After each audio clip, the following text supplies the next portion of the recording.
What's up, everybody? It's Jughead'z here. Justin. Brittany. We want to talk on hemp flower, anxiety, depression, Diet. benefits. Yes. I don't know where to start, but I have no anxiety, but I do. I'm treating it.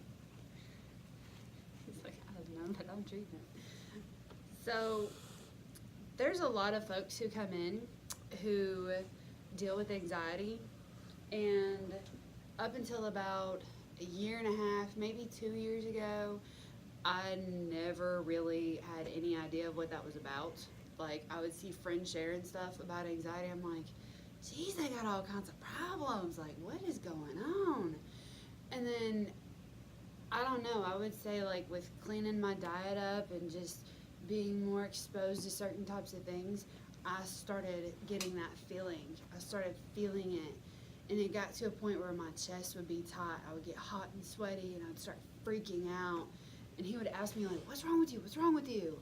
I'd be like, just don't talk to me. Just don't do that right now. So I wouldn't talk. What I'd do is I'd lock one of these up, and I'd be like, look, you go on, go get that wall, get that thing going down. I don't know what's up with you right now, but we got some tools here that can benefit.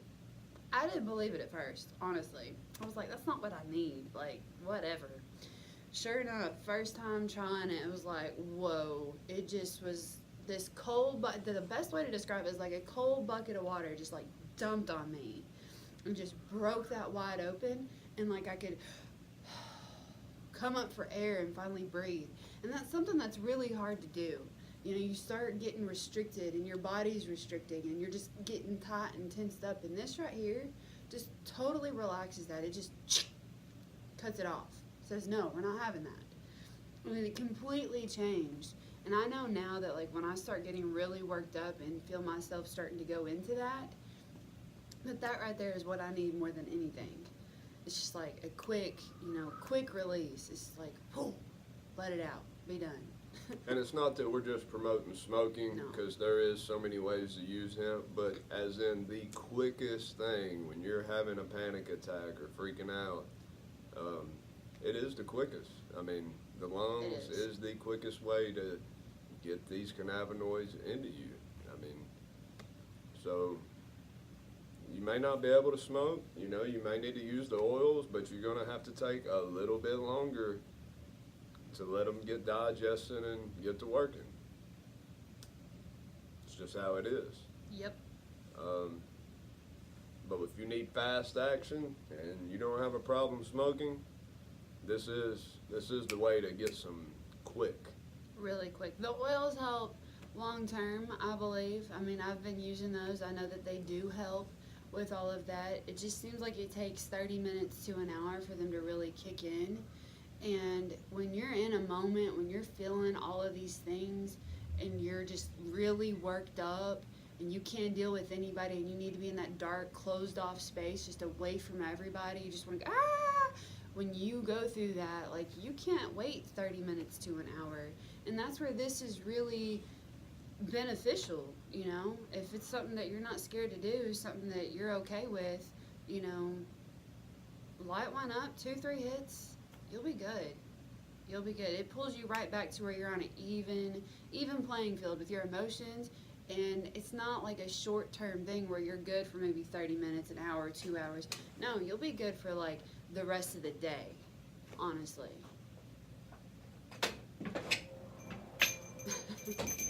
So,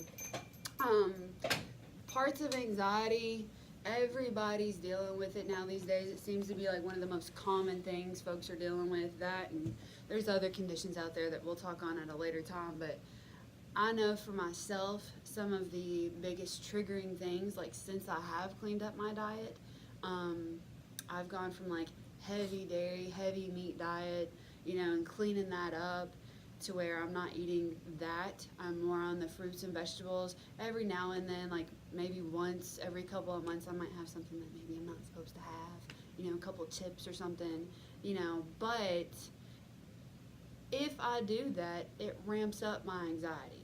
because it's something that I'm having to digest that my body's not used to doing. And then also, if I get stuck on some coffee for a long period of time, I definitely get really worked up into anxiety. And why is that?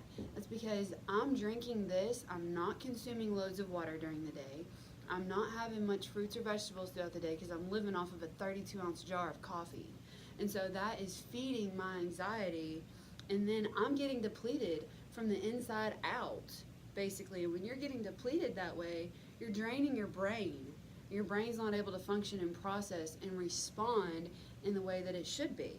And so having the oils, having the flour, I believe that that helps to really work on replenishing your cells, replenishing everything that's in your brain that you're depleting through your high emotional response, whether that's anxiety, depression, all that down negative energy, that black cloud that's floating above you, like that's weighing you down physically, mentally, all of that. So that's when what you I have believe. all that and you're stressed out, your brain is pretty much producing cyanide that's going all throughout your body, that's causing all kinds of problems. Good Lord. And that's why it's so important to turn on that endocannabinoid system, turn on them receptors, because if you do have all that stress and that poison is coming from your brain, flowing down everywhere, it's throwing everything off, and you need them receptors on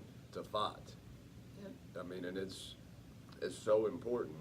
And now we're generations and generations and generations in of people and families who have never used their endocannabinoid system. It is set dormant for all this time, and we're breeding that into the next generations, and this is Continuing a vicious cycle. the problems keep growing, the number of diseases, the names, it's unlimited now. And is this going to treat and cure them all? No, not necessarily, but to give you something to help fight it, to give you something that maybe can motivate you to get moving, to do whatever, whether it's activities that you hadn't did in a long time that really do bring you joy, but you haven't been able to do them because you've been sick or have no energy, or whatever. you may start doing them again. And then that Social anxiety. that's something I've had, social anxiety. It's whether getting nervous, talking to people.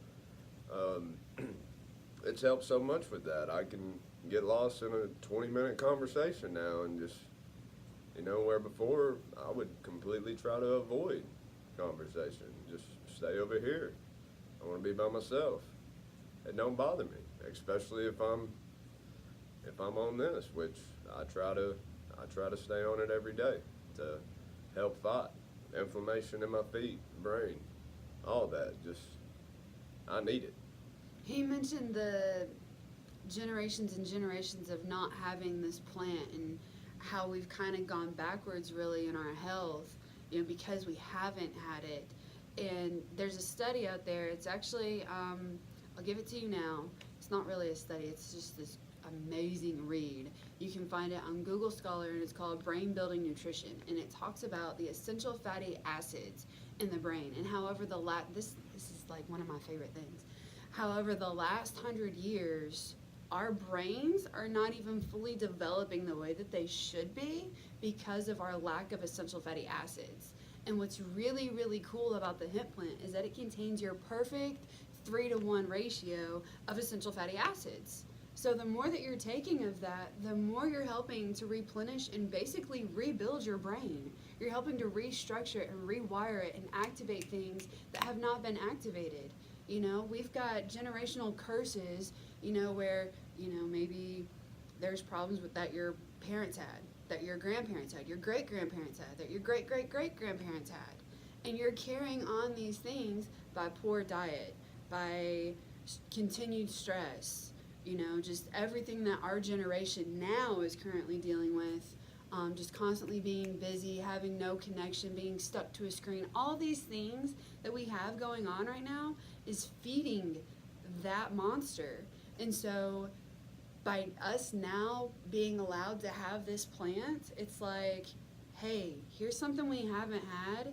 This is this really bad point. Here's something we're allowed to have now. We put those two things together, and we can steer ourselves in the other direction. We might be able to actually gain control back.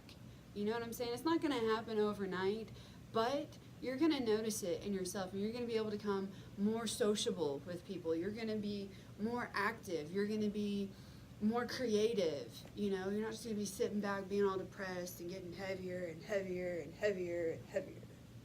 And then fatty acids, you know, what they do is they provide a protective barrier around your cells and your nervous system. All this stress and anxiety, I mean, it completely rips them cells. They become exposed. It's like power cords that are, you know, got their exposure. So, you know, you get fibromyalgia all over your body because, you know, you have no protection on your cells, so you're sensitive. You can't be touched. Everywhere hurts. Well, one of the main reasons is in fatty acids. You start eating hemp seeds, which has the best ratio. You start getting hemp from CBD and all these various ways into your body. You start rebuilding. You start providing that protective barrier on your cells. People start getting relief.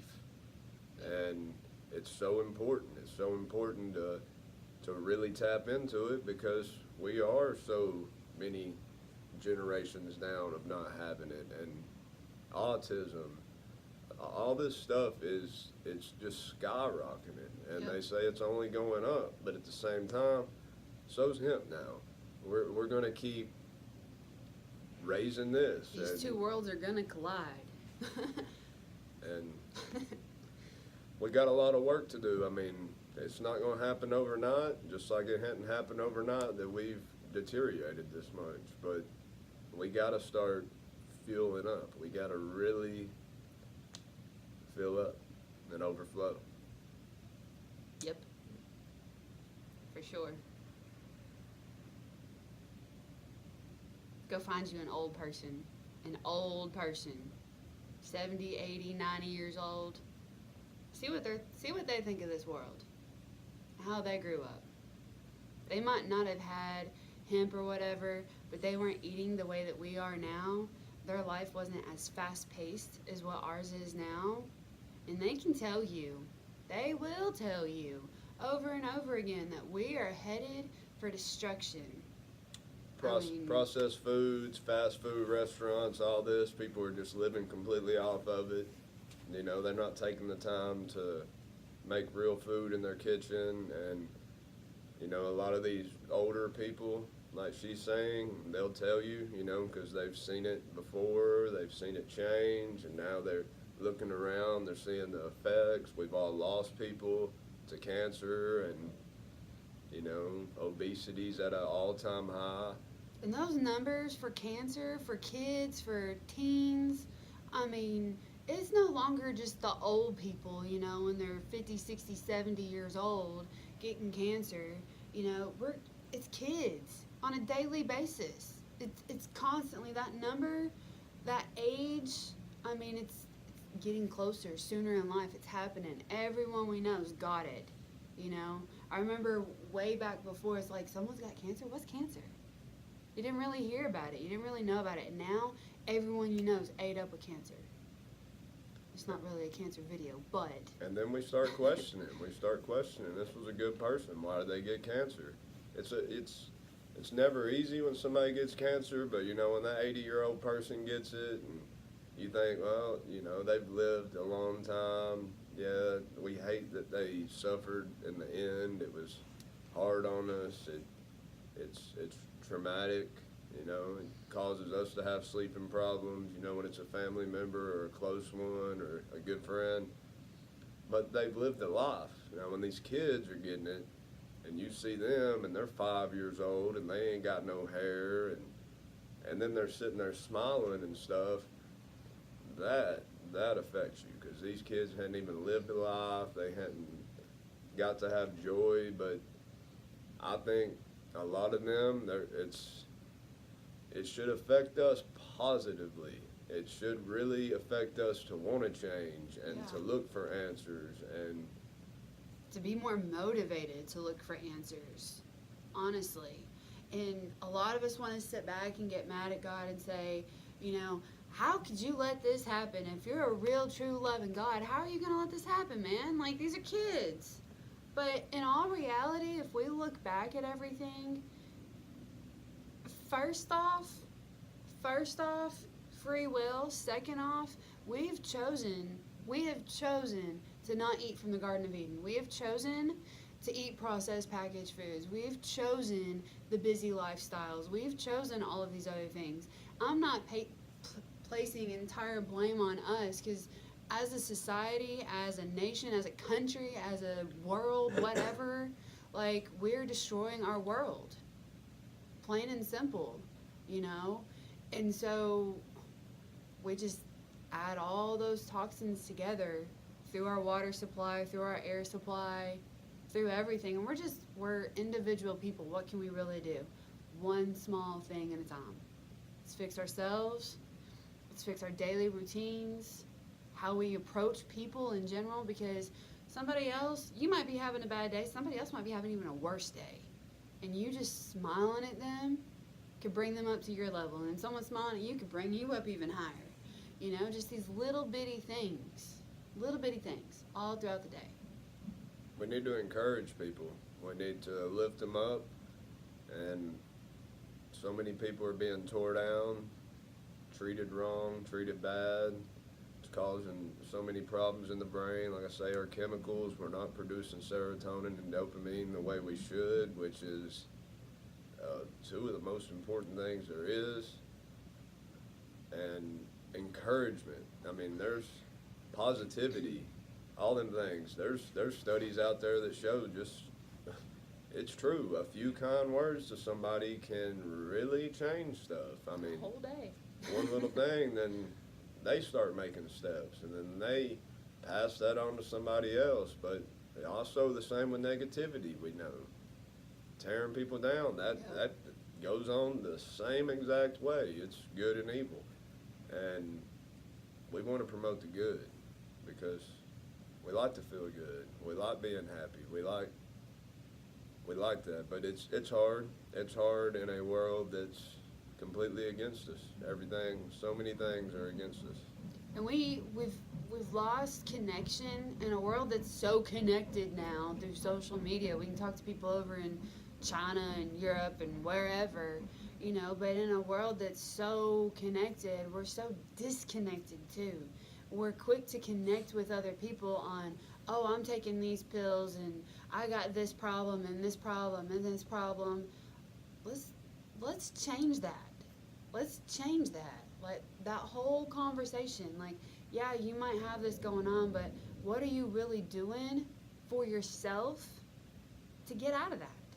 Are you just leaving that in someone else's hands who writes a note for you to take to somewhere for you to get a script?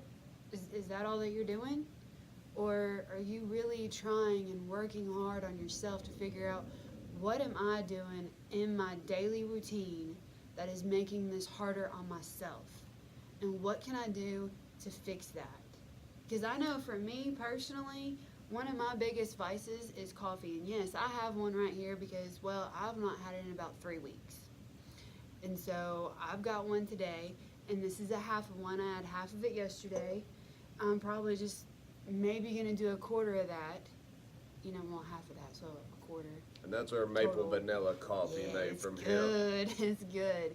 But just coffee in general, for me, is one of my biggest vices.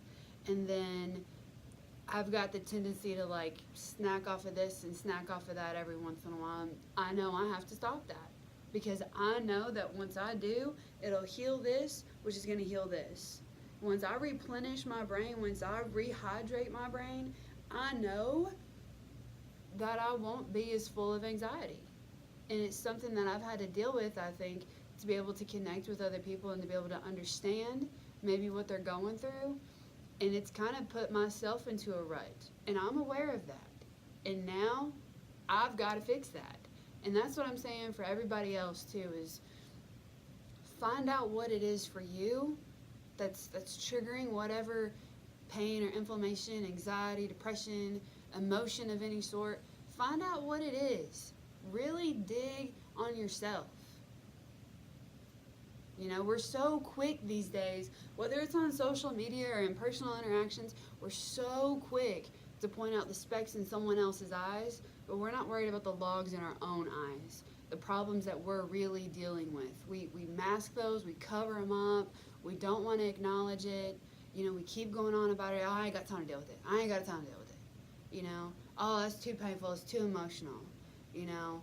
And then when it starts cracking through and we start dealing with those emotions, oh, it's too much. I need a prescription. I'm so worked up. Oh, I just can't deal with it. Life's too hard. It's too rough. It's supposed to be that way.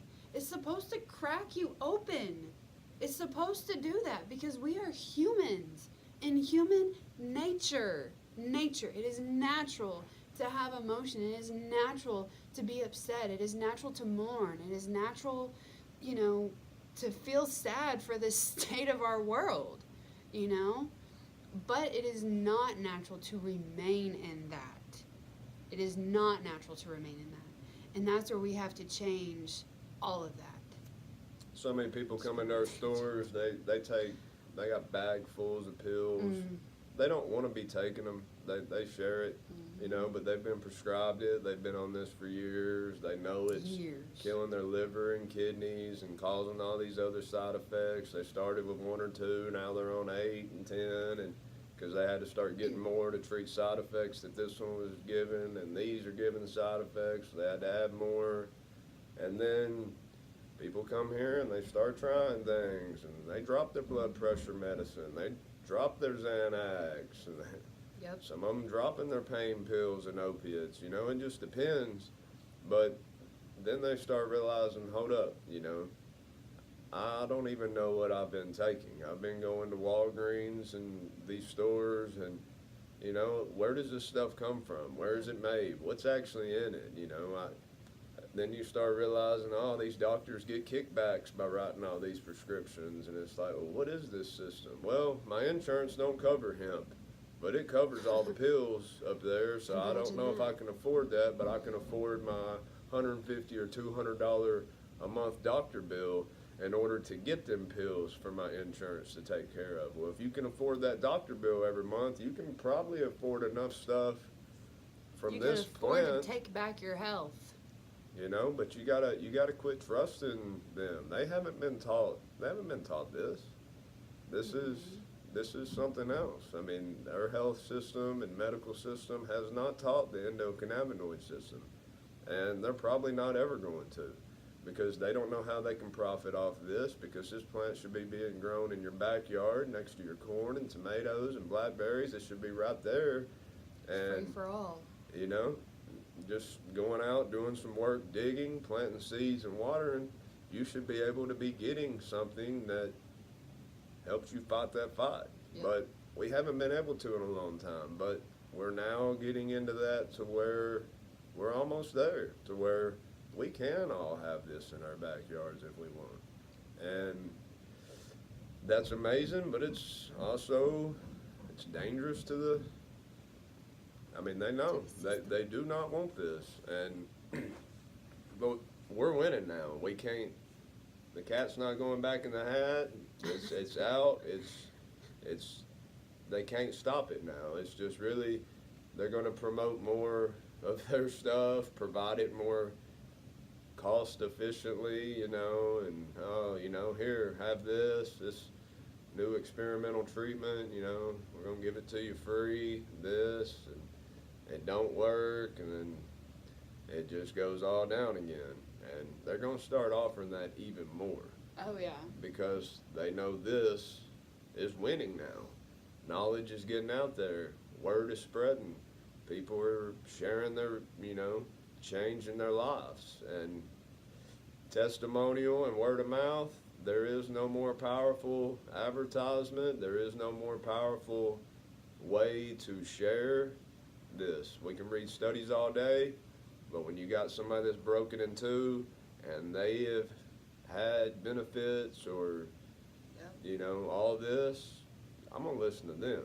I don't want to sit there and read a study. I mean, I do, but I'm going to listen to that person. Because I mean, they want to go so far as to say that people aren't even allowed to make testimonials about this stuff now. They want to take that away. They want to say, you're not allowed to talk about how good this is affecting you. Because if you do, we will shut you down. You know, they want to stop it. They want to keep the word from getting out there. And you know what? It's too late for that. You know? It's too late for that. We're to have freedom of speech, and they want that taken away. And this is a big thing. People sharing testimonials, that's freedom of speech. And no, we don't make claims. We don't make claims, but I do share how it's benefited me. She shares other people benefits. Yep. We do read studies, like I say, share stuff, but we don't sit there and say, hey man, take this. You know, this is going to cure your cancer. Because we don't know. Everybody's so different. Different people are clogged up in different ways. There's exposed to different toxins. Different things that need to be used to help get that relief. So digestion. We're all digesting stuff differently, depending on where we've come from and how poisoned we are, our genetics. You know, it all plays a part. But it don't mean you can't start today and start getting more benefits and start undoing years and years and years of damage. And does that mean it's going to fix every single thing in your life? No. But even if it helps with this one aspect that you've been struggling with, well, who knows? Once you get that cleared out of the way, then you're able to focus your energy on another thing, get that cleared out, and then get that, and then that, you know? Or who knows? It might just do it all. I don't know. Like you just said, it all does it differently. I mean, you might be depressed. You might be depressed. You hadn't moved. You got overweight. You start using some CBD or hemp, or you know, and then your depression lightens up. Now, next thing you know, you took a walk around the block, and now you're breathing better. And then, well, now you lost a couple pounds, so now you're motivated to want to lose a couple more. And then now you're doing activities that you hadn't did, and then it just, I'm saying, that good, you just got to keep pouring into it, let it overflow, and then who knows? But you got, for one, the biggest thing to get this to work is using it and actually believing. Amen. If you have doubt, they've proven study after study after study and the placebo effect. If you have doubt, there's no point in taking it. The pills, all of that. If you're sitting there, well, I don't think this does anything to me. Well, it don't. According to the studies, more likely it does not. But when you're sitting there believing it does something, it more likely does. But what that really proves is the power of the mind. It proves faith.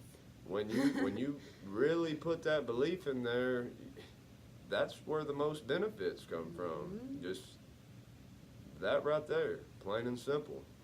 The placebo effect. I encourage everybody to look into studies on the placebo effect.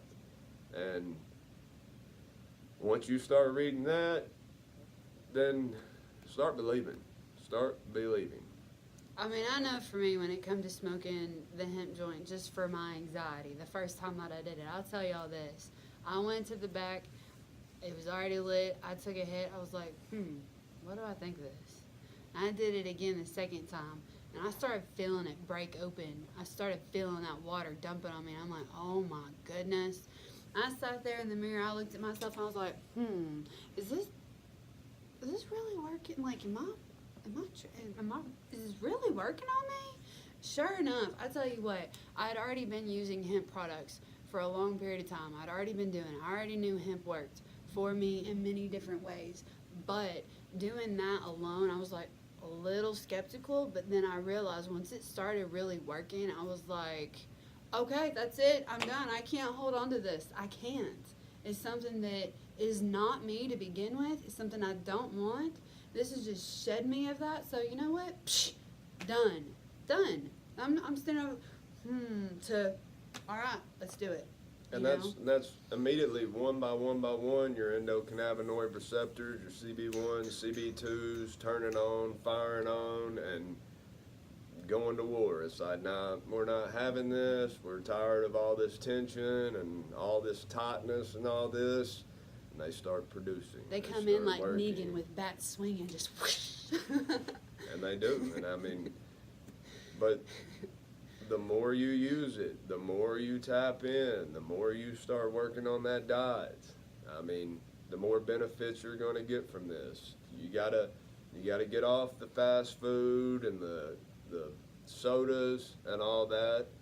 You can do it for a little while and be taking CBD and see benefits, but you're only getting a little bit of them. You start changing that and start working on that digestion so you can really digest the CBD and the hemp and turn on your endocannabinoid system. Then you're going to see so many benefits. You know, it's like, I've lived my whole life not having this. Then you're going to get mad. But it's okay to get mad because that's just going to get you fired up, and that's going to help spread this fire because it is spreading, and that's what we try to do here. We try to spread what we know and what's helped us. And then from the effect we see in our little community, other people go out and then do the same thing. Hey, this has helped me with my arthritis. Is it gone? No, but I'm just more loose. That's something simple like that. Your elbow being tied, and it just loosens up a little bit. Maybe an injury that's never going to be fully fixed, but just to give a little bit more looseness, it can mean so much. And to be able to get a full night of sleep, like, that's the other thing with anxiety too, is getting good rest, because I've known from so many people coming in and talking with them, and for myself, that getting a good quality night's sleep is so hard. You know, it's so difficult. You sit there and you lay in bed till 2-3 o'clock in the morning before you finally pass out. Your brain is just non-stop of the whole list of things that you did or didn't do today, and how someone looked at you, and how you felt about this, and all this other little stuff, like all these little bitty things that we don't need to worry about fill our heads at the end of the night, you know, and it gets hard to rest. And by not resting, by not getting into that real REM sleep, we're depleting our body of hydration even further. And then when we wake up in the morning, we're still dehydrated. Our cells are still dehydrated, and it's more than just water. I mean, it does help. It does help. But depleting ourselves of hydration and then still not being able to sleep, amping up our anxiety even more, and continuing on that process, you know, that's one of the biggest things. And so I know for me that doing the flower, especially in the evening, I like to do it sometimes during the day, especially when I'm like real worked up, and that's, at this point it's getting less, but at night it's my favorite time to do it, because I can relax completely and stretch out and just wind down. And by the time I hit my head to the pillow at 8-9 o'clock, 20 minutes, I'm out. I mean, I'm out, and I sleep so solid that whole night, and I'll wake up and I'm like, whew, that was a good rest. My brain feels better, you know, all of that. And so with that, I'm coming into the day with less anxiety right off the bat. You know, I'm way less likely to be responding in that type of emotion, just in general, you know. So however you choose to do oil, however you choose to take hemp, whether it's capsules, whether it's oral tinctures, whether it's just rubbing it on your face and on your body, whether it's smoking it, eating it, whatever it is, find a way. Add it to your daily routine, one way or another. Just try it. Just do it. Watch what it does.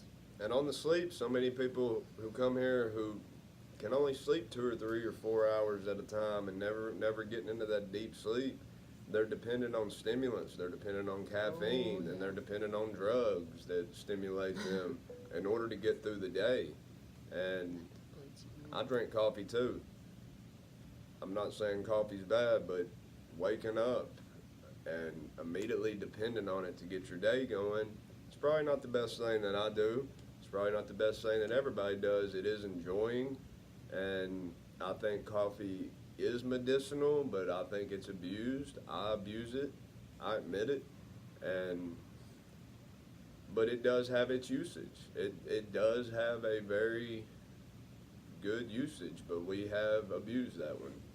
And we don't need to depend on these stimulants, because anything that gets you going like that, you know, in a quick manner, it is doing a little bit too much. We need to, me personally, I need to start waking up, drinking water with lemon, doing a little exercising, and then boom, my blood would be flowing. But I drink coffee. That's what I do. I drink it black, Elvis style. But, you know, it's something I need to work on. Anyways, we just wanted to do a video talking about this. We're going to keep trying to do more and more videos talking on various things. We covered a wide variety of things unintentionally, but that's just how it flows. Just let it flow. When we're talking about different things, customers have really taught us a lot. You know, we had studied, been to events, seminars, different things like that, learned a lot, but until you're one-on-one with people and they're sharing their benefits with you, I mean, there's nothing more powerful. Yep. And if we can give a little bit of that to you, you know, so maybe you find this video and you've never heard of this, or, you know, you want to learn more, then ask us questions. We might not have the answers, but we'll help find some solution, or try to help lead you in some direction that maybe you can find some relief. Yep. That's what we do. Peace and love to all of you. We hope everybody has a good day. Get your hemp on. Eat your fruits and vegetables. Drink them. Juice them. Get them in you. Don't forget about it. Don't overeat. Maybe start with that. Don't over-caffeinate. I was an overeater my whole life, so smaller portions. You don't have to fill yourself to misery where you got to sit there for 4 hours, digest, and then pass out and wake up an hour later and can't move your legs. That's something else that's really interesting, just right quick, because he said that. Look up how long it takes for the foods that you eat to actually digest in your system. Like, look up potatoes. How long does it take to break those down? Look up red meats. How long does it take to break those down? Look up dairy. How long does it take to process that? Just look it up. The process time for that, and then you're combining all those foods together, extending that process time. Oh, mercy. All right, anyway, sorry. Don't look us up, though. You listen to this. Don't eat soy, okay? Don't eat it. You ain't even got to look it up, but you can look it up if you want. It's the most poison thing that's on our earth. And it's in so many products. I don't care if you're a vegan, vegetarian, meat eater, it don't matter. You're probably eating soy in some way. And loads of it. And if you can avoid that one thing, and start looking at your ingredients, start looking at your labels, if you can start avoiding soy, I don't know. I think you can start tapping into other things. That's my personal opinion. It has damaged me every time I've tried it, and like I said, it's in so many products. We'll make a whole soy video for y'all at one point. Maybe, but I don't even want to talk about it, because it's like, why talk about the bad? Why talk about what's poison? Let's talk about what's good. I just wanted to say that. You can look up how other foods digest. Soy it's just not even digestible. Causes all kinds of problems. We know it. Yep. If you really start testing yourself with it, you'll see it too. You'll see it too. You'll see it quick. Mm-hmm. It messes with this. Because it messes with this. Yep. This is your main brain right here. I don't care what anybody tells you. This is your main brain, because what goes on in here affects what happens up in here. Plain and simple. Plain and simple. So we need to quit this video and we'll keep going. All right. Thank you. Bye, y'all. Hit Have us a good up. one. Hit us up. Jughead'shemp.com.